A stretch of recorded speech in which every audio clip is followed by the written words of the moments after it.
E aí, rapaziada do meu canal, como vocês estão? Aqui é o Matheus, Lenda em Movimento na área. Bom, ontem não consegui gravar os vídeos, eu tive num compromisso familiar e eu não consegui fazer os vídeos da apresentação, mas trago aqui para vocês no início desse dia com a mais brevidade possível, né? Sendo o mais breve possível e também o mais rápido possível. Então, vamos sem mais delongas com a apresentação do Bradesco. Vocês já conseguem visualizar na tela de vocês. Bom, como já saiu de Itaú, né, Bradesco vem em seguida e lança os seus resultados. E como tá bem fresco as coisas que a gente viu lá em Itaú, a gente segue aqui com o Bradesco, tá? Então, primeira coisa que eles lançam já de destaque, né, o lucro líquido que veio em 7 bilhões, 16% de avanço, né? Em relação ao segundo tri do ano passado, e o ROI também cresce muito, né, 1,6 pontos percentuais, ROI de 16%. Então o banco segue se recuperando na linha gradual de recuperação, né.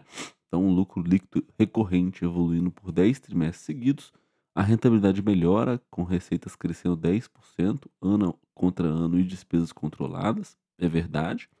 A carteira de crédito cresce com mais garantias em linhas com bom RAR. O RAR eu não sei dizer o que que é, tá, mas acho que é risco ajustado, é risco, é risco. Mercado de crédito com mais riscos, porém nossa inadimplência dentro das estimativas, então essa é uma linha que veio ruim no Bradesco, continua vindo ruim, né. Os caras se acomodaram, eu já aceitei, tá, eu não vou se eu tivesse na apresentação eu ia bater toda hora na inadimplência deles, mas não sou analista de mercado, né, sou apenas um mero investidor, mas essa inadimplência deles não é boa, tá, enfim, enfim. Seguro mantém entregas consistentes, nós já vamos ver como veio essa inadimplência. Então a linha de seguro segue forte, né, dentro do banco, e a transformação acelerada para garantir a sustentabilidade dos resultados e o aumento de complexidade do banco. Então aquele negócio que eles estão fazendo de mudar o banco e tudo mais, beleza. Bom, então nós primeiro eles abrem com a carteira de crédito expandido, são 1.137 bilhões, 1 trilhão, né, sob gestão, crescimento de 11%, crescimento entre o segundo tri de 24 e o segundo tri de 26 no duplo dígito, né, 11%. Pessoas físicas crescendo, o micro e pequeno médias crescendo também e as grandes empresas também crescendo. Então, é uma empresa que tem aqui um equilíbrio maior, né, entre os recursos que ela tem disponível. O Bradesco trabalha muito com pequenas empresas e grandes empresas, né, mas tem um leque de pessoas físicas aqui que também ajuda bastante o resultado. E aí a evolução da carteira de crédito, né, desde o segundo tri de 24, que foi o crescimento que eles trouxeram aqui, né, então crescendo aí de forma consistente, eh tempo após tempo, né. Muito interessante aqui o crescimento do banco no oferecimento de crédito, né, na originação de crédito. Bom, daí eles vêm aqui com a diferença da carteira de crédito versus o total do sistema financeiro, né. Então o direcionado, pessoa jurídica, o total crescendo, né, no Bradesco, e aqui o pessoa física e recursos livres retraindo, né. Mas aqui no caso eu acredito que seja o do sistema financeiro, né. Mas aqui tá o do Bradesco, né, crescendo quase duplo dígito em todos, né. Então, o Bradesco tá com uma performance acima do mercado. Isso aqui é totalmente esperado, tá? Pô, um banco enorme como o Bradesco não conseguir ir melhor do que todo o sistema financeiro nacional, tem alguma coisa errada, né? Aí vem a carteira de crédito expandida. Esse aqui é um slide bem cheio, mas quais são os destaques aqui? Veículos, né? Eles são muito fortes em veículo, então o crescimento aqui trimestre contra trimestre e ano contra ano, né? Dentro desse fair share que eles chamam. O consignado mantém aqui uma inadimplência controlada em relação ao mercado, tirando o Bradesco do meio, né? Aí você vem a carteira rural, né? Carteira rural com índice de inadimplência um pouco alta, né? Mas com garantia que tem crescido. Então, o market share do agro do Bradesco é de 12%, né? E a participação do Bradesco em recuperações judiciais rural, PF, é 3,5% do saldo, né? Então, enfim, é uma empresa que está seguindo com os seus crescimentos em linha de carteira de crédito, né? E aí no atacado, no varejo, no SME aqui crescendo, então nada demais aqui acontecendo, a empresa segue avançando, tá. E aí nós vamos com a originação, média mensal aqui, né, que é em relação ao risco, né, então eles estão aqui com o com um controle em relação ao FGI, o FGO, né. E aí vem o grande ponto da questão, né, por que que eu já desisti, né. Se você for olhar os meus comentários lá no Fundamentei, vamos olhar aqui, ó, tem um comentário aqui que eu falo, né, deixa eu ver, hã, todos os trimestres mesmo, beleza, deixa eu ver aqui, foi aqui. Aqui, ó, 2,1 índice, então dobrou e eles falam que tá sob controle, né. Não muda desde setembro de 24. Então assim, é um índice de inadimplência que me incomoda, sabe, como investidor. 4,1% no total, puxado ali por pessoas físicas que está em 5,5, né. O micro e pequenas empresas você até entende, né, porque o cara é empreendedor, então o cara vai acabar atrasando mesmo, né, apesar de ser 3 meses, né, o cara tá aí, é uma carteira que o banco precisava era se livrar, né. E aí o grandes empresas, apesar de atacar muito o crédito do Bradesco em alguns momentos, representa aqui um atraso muito pequeno, né. Então assim, essa inadimplência 4,3 para mim é bizarro, tá. E aí, o que piora tudo isso é que são clientes de estágio nível 1 no total, tá. Então assim, ao que parece, os caras, eles fazem PDD de estágio 1 carteira, não é de estágio 2 e 3, né, por causa da composição dessa carteira de crédito, né, no caso da representatividade. Então assim, não dá pra entender, sabe, por que que o PDD aumenta tanto, ou se o banco está sendo mais conservador mesmo, ou o que que acontece, sabe. Será que eles não se livram dos clientes que são inadimplentes, sabe. Pra pra melhorar esse índice, não sei o que pode estar acontecendo na verdade, tá. O que dá pra falar é que 69% dos créditos são com garantias pessoa física, né, então eles estão aumentando aí um pouco essa questão de não perder no total com a concessão do crédito, né, e aí a operação tá sendo curada ainda, né, existe um ativo problemático lá em estágio 3 e, enfim, ainda é muito recurso lá, né, eh, são 19 bilhões aqui que faz parte do ativo problemático, né, mas olha como esse número já vem diminuindo, né, ao longo do tempo. Então assim, eh, eles seguem fazendo o trabalho deles, mas essa inadimplência aqui continua sendo o eterno destaque negativo de Bradesco nesses últimos anos, né. Aí vem a receita total, então, né, você sabe, banco ganha dinheiro de formas diferentes. Primeiro é a originação do recurso via empréstimo bancário consignado, o crédito, o empréstimo pessoal e por aí vai. Isso avançou muito, 15% ano contra ano e avançou 4% trimestre contra trimestre, 20,9 bilhões de margem financeira total, e aqui é o que ela ganha dinheiro com os clientes e o que ela ganha dinheiro com o mercado, tá. E a receita de prestação de serviço aumenta pouco mesmo, então aqui, até olhando, comparando com o Itaú, né, você vê que a receita de prestação de serviço dá uma estagnada mesmo, mas o que puxa muito forte também dentro do trimestre deles é o seguro de previdência e capitalização, né, 8,3% de avanço, então a linha de seguro sempre sendo muito forte lá para o Bradesco com bom avanço, 6 bilhões de receita, né. E aí a receita variou, veio em 37 bilhões no total, 10% ano contra ano, sendo que o crescimento foi de 12% nesse, do segundo trimestre de 24 até o segundo trimestre de 26, né, um crescimento duplo dígito, muito bom. Então o banco segue se recuperando, é isso. O banco continua com a sua trajetória, apesar desse pesar que é a inadimplência total, os, eh as receitas no top line, ou no bottom, é bottom? Não, no top line, continuam vindo muito bons, né.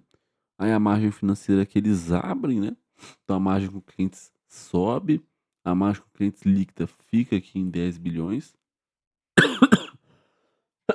e aí a margem e aí o PDD da carteira de crédito fica aqui em 10 bilhões, né. Então você vê que em relação ao segundo trimestre de 25 cresceu bastante, né. Então, por isso que o PDD cresce aqui 22% ano contra ano, é um número muito forte, né.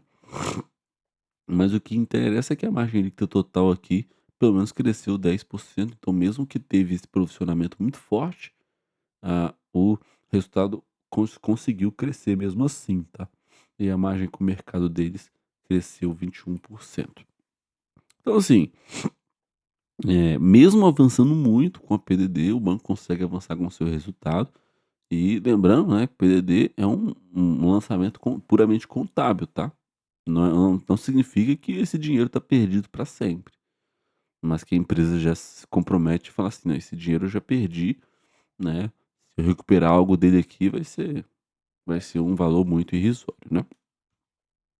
A receita de prestação de serviço, né, avançando, 1% apenas, é muito pouco, mas a empresa segue aí fazendo o seu trabalho com administração de recursos, serviço de custódia e corretagem e administração de fundos, né, que é o grande, eh, na verdade que é a minoria, tá, do que tange aqui a receita de prestação de serviço. O que é o grande o que carrega muito, né, essa receita de prestação de serviço é essas 2 linhas aqui, tá. Aqui já tem mais de 60% de representatividade, sendo a conta corrente um pouco menor, né, mas a conta corrente decresce e a renda de cartão cresce pouco, né, fica ali no zero a zero. Então, você vê que é um banco que está tentando se movimentar, né, no que tange aqui a receita, né, receita 1% variando para cima, mas é aquilo, né, vimos lá no Bradesco, no Itaú, que a conta corrente e a cobrança de arrecadação ali não é algo tão forte, né, mas outra coisa que chama a atenção é o mercado de capitais, né, assessoria financeira onde ele é a líder, né, líder em merger and acquisition, líder em DCM, que eu não sei o que que é, mas 11% aqui de avanço no semestre, né, só que cai muito no ano contra ano, então é outra coisa que acaba fazendo com que a receita fique ali estacionada, mesmo com grandes avanços nessas linhas aqui, tá.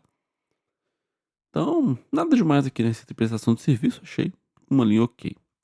Aí vem seguro previdência e capitalização, né, no lucro líquido aqui, o o lucro veio ano contra ano 28%, né, de variação muito forte. Então, essa é uma das razões pelo qual o lucro líquido avança também, tá. Aí o ROI trimestral de 22%, né, aí louvável, aqui comparável à operação do Itaú, não de seguros, mas a operação inteira, né.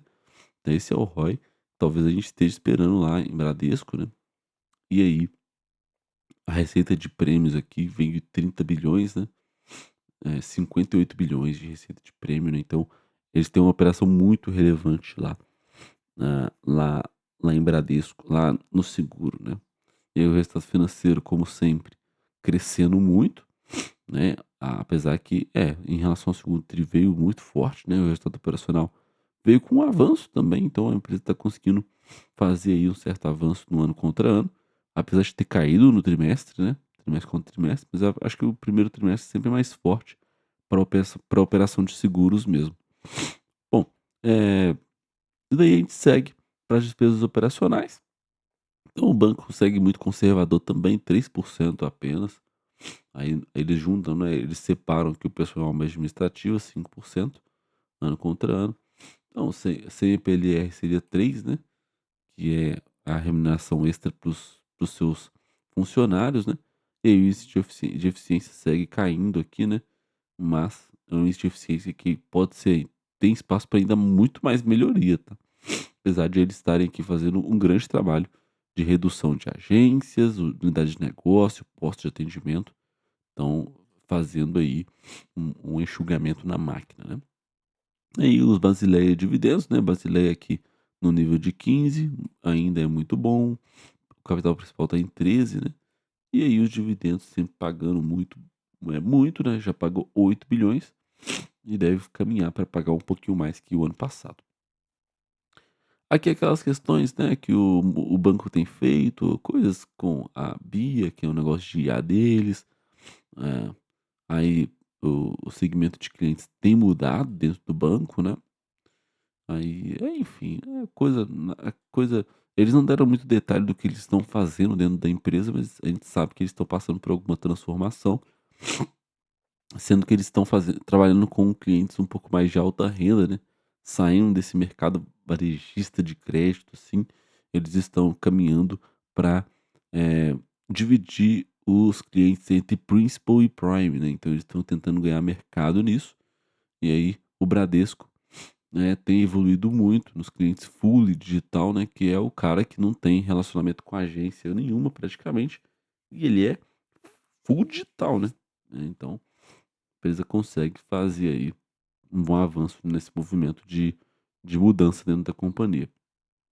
Aí as conclusões, né? Então, aumento consistente de lucros, verdade. O resultado operacional forte, verdade. Então, receitas crescendo com saúde. O plano de transformação está gerando competitividade, isso é verdade, né? Tem trago aí resiliências, receitas, esse movimento de jogar o cara para dentro do Prime ou para dentro do Principal, né? Aí a carteira cresce com segurança, né, mesmo com o ambiente de inadimplência pressionado. Então, dando um desconto para o Bradesco aqui, bom, nós temos um ambiente muito difícil macroeconomicamente falando. Existem pessoas passando por algumas dificuldades em relação à inflação muito alta no período, né, a taxa de juros básica é muito alta, né, então você tem aqui, de fato, um ambiente de inadimplência pressionada, mas me desagrada esse ponto de continuar eternamente nesse índice de 4%, de inadimplência lá na carteira de crédito, na carteira expandida, né, com relação a 90 dias. Aí, né, eles são, o primeiro em renda fixa, o primeiro em margin acquisition, financiamento de veículos, primeiro em capital de giro, né. Então eles têm aí alguns mercados líder para se consolidar, enquanto o Itaú é forte lá no mercado imobiliário, que a margem certamente é menor, mas o Bradesco tem força aqui no, no financiamento de veículos, tem força para clientes de alta renda, né, que é o Merging and Acquisition, né, para empresas. Então, é isso, né. Então eles estão aí fazendo coisas para evoluir o balanço deles, beleza? Então acho que a gente chega até o fim.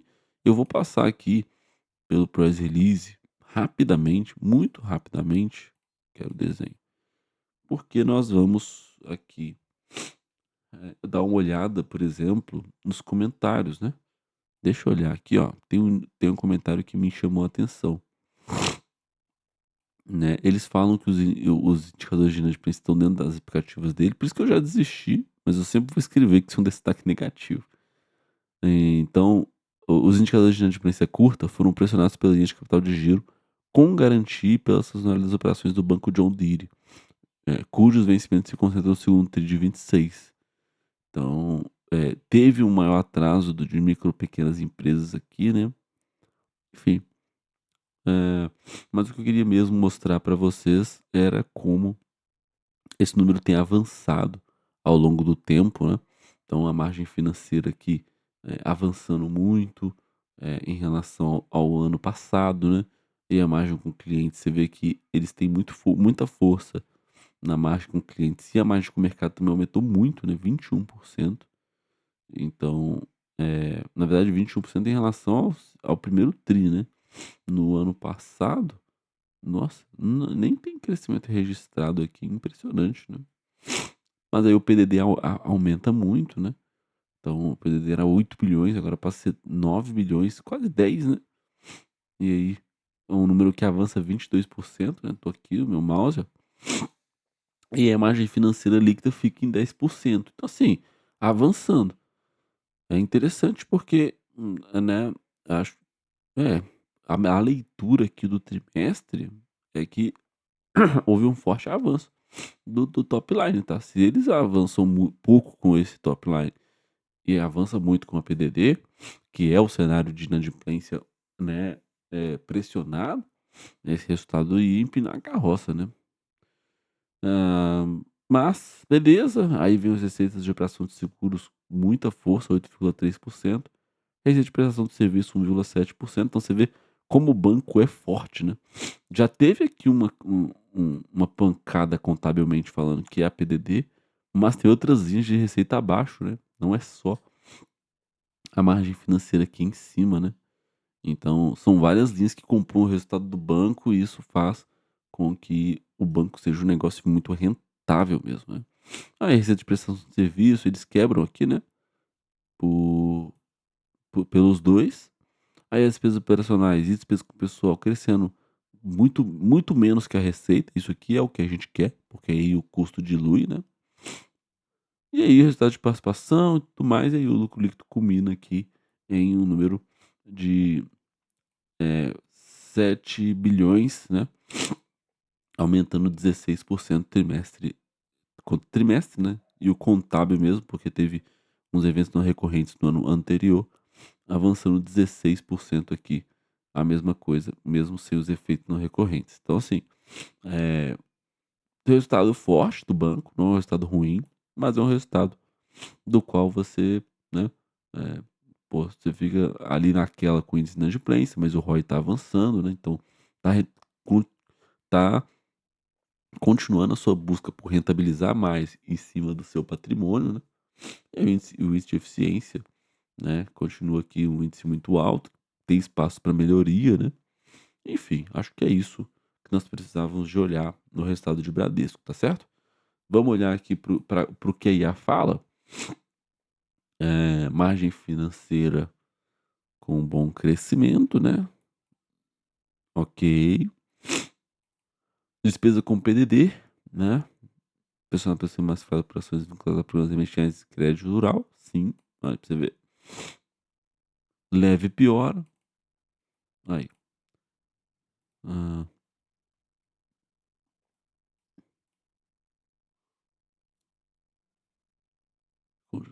sim, ok, exatamente. A margem financeira líquida de risco cresceu 9%, então mesmo que o banco provisionou mais, eh houve avanço da receita, né. Então, por isso que ajudou um pouco a segurar aí essa pressão que eles tiveram lá na inadimplência, né, que veio em 4,3 e não em 4,1, né, estava estacionado naquele 4,1. Aqui a prestação de serviço, né, renda, isso aí, beleza. Hã, aí o índice de eficiência operacional, né, 46%, tem muito espaço para melhoria nisso aqui. Aí o lucro líquido atinge o 10º trimestre consecutivo de evolução, né, ROI avançando. Hã, e sim, não teve evento extraordinário, né. Sim, ok. O seguro realmente avançou muito, né, 28%. Então, ele foi uma das coisas que contribuiu muito para o avanço nessa linha, né, do lucro líquido contábil, né. Né, o índice de Basileia é tranquilo, beleza, e vamos ver aqui a conclusão da IA. Bom, trajetória de recuperação de rentabilidade com lastro operacional, verdade. Então, assim, por mais que, eh, existe melhora no banco, a operação do banco segue muito forte, avançando também, melhorando, trimestre após trimestre, né. Operação de seguros continua sendo uma âncora, né, de estabilidade, é uma diversificação muito interessante para o Bradesco. Ah, permanece no crédito, né. É, exatamente, dobro do ritmo da carteira, né, e aí a cobertura ainda cai, né. Então mesmo que o crédito está mais garantido, a inadimplência e o custo do crédito ainda cobram a conta das safras passadas, né. E é exatamente isso, né. Você vê lá que as inadimplências que estão, puxando com o banco são de safras anteriores, né. Então é aquilo, né, será que o banco não se livra desses caras, né? Eu não sei como funciona isso na prática, né. Vamos perguntar pra IA aqui, o banco quer ver, ó, o banco não pode simplesmente se livrar de um cliente inadimplente. Vamos ver aqui no modo IA. É. Ah, aí, tá vendo? É. Não pode proibir o cara, né?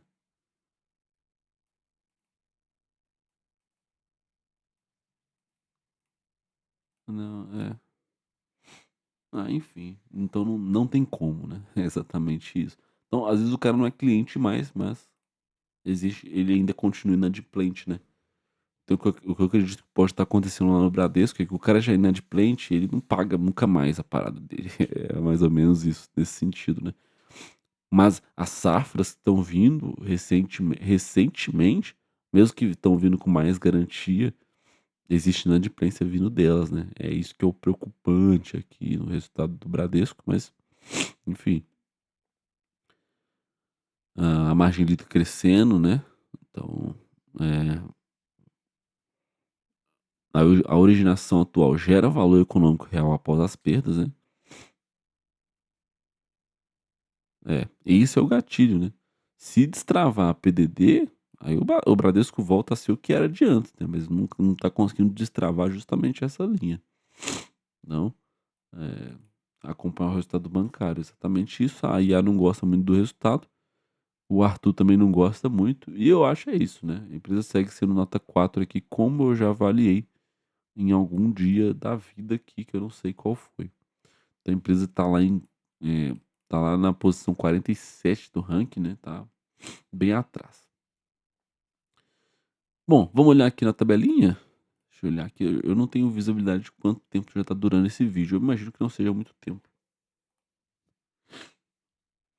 Isso. Então beleza, né, a receita financeira aqui, a receita do IF no total, tá vindo aqui com certo avanço, se você olhar em relação ao sexto trimestre.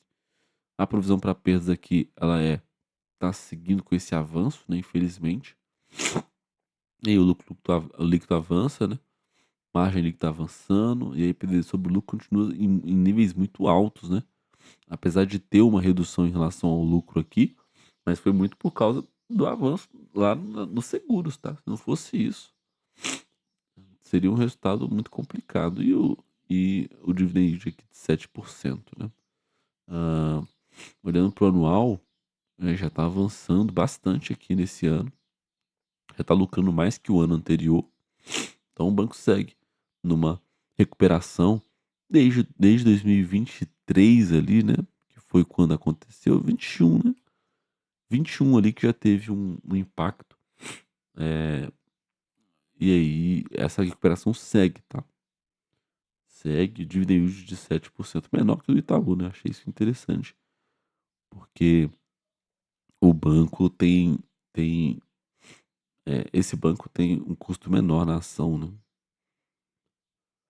Então, ótimo. Nós seguimos então para o nosso comentário e a gente encerra o nosso vídeo, beleza? Bom, vamos lá, né? Então, no operacional, dá para observar que o banco segue com avanço muito forte, né? Margem líquida com clientes avançando, resultados seguros também como um avanço, mas a PDD segue sendo uma pedra no sapato do Bradesco. É um gatilho que evita que o resultado do banco seja impecável em todos os trimestres, é basicamente isso que está acontecendo. As antigas safras ainda impedem o banco de provisionar menos dinheiro nessa linha, né? Apesar de ser um banco que transformou a originação de crédito para um crédito assegurado, né? Com garantia. Então, mesmo assim, existe a PDD com um avanço muito forte de 22%, né, não tem como ignorar esse avanço. A receita de prestação de serviço com pouco avanço, não dava para esperar mais esse resultado, né, e segurado aqui por assessoria financeira, consórcios, corretagens e afins, mas o grande o que mais compõe o resultado lá é a receita de conta, né, de de de taxas, né, de conta, então enfim, não é uma linha tão relevante assim, mas é uma receita que já faz uma diferença também, né. Bom, eu já trouxe aqui em comentário, já fiz aqui vídeo, essa inadimplência, eles falarem que isso tá no nível que eles estão esperando me desculpa, mas muito estranho, é muito ruim, e isso é um destaque negativo e esse índice veio com o pior, 4,3, né, de nível de inadimplência, né, para carteira de 90 dias, puxada por pessoa física, tá? Então segue sendo aqui outra pedra no sapato do banco. Então provisiona muito porque tem muitos clientes inadimplentes aí. Mesmo com pouco avanço na receita de seguro, o lucro avançou quase 30% nessa linha, né? Sempre ajuda muito a compor o resultado. Os seguros, a frente de seguros do Bradesco é muito forte. As despesas do banco seguem muito controladas, né? Mas existe espaço para melhoria desse indicador. Está em 46% o índice de eficiência operacional do banco. Então, tem espaço para gastar menos e ser um banco mais eficiente para ganhar dinheiro. Então, é a recuperação eterna do banco, né? Mas segue se recuperando. É fato. Mais um trimestre que é apenas bom, um pouco longe do ótimo ainda. Então é isso, o vídeo de Bradesco, tá? Espero que vocês tenham gostado dessa análise. Meu nome é Matheus, fundador do canal Lenda em Movimento. Comenta aqui embaixo o que você acha desse resultado de Bradesco. Deixa o seu joinha, se inscreve neste canal para mais análises e vamos juntos sempre avançando por aqui, tá ok? Então, muito obrigado e até o próximo vídeo. Valeu!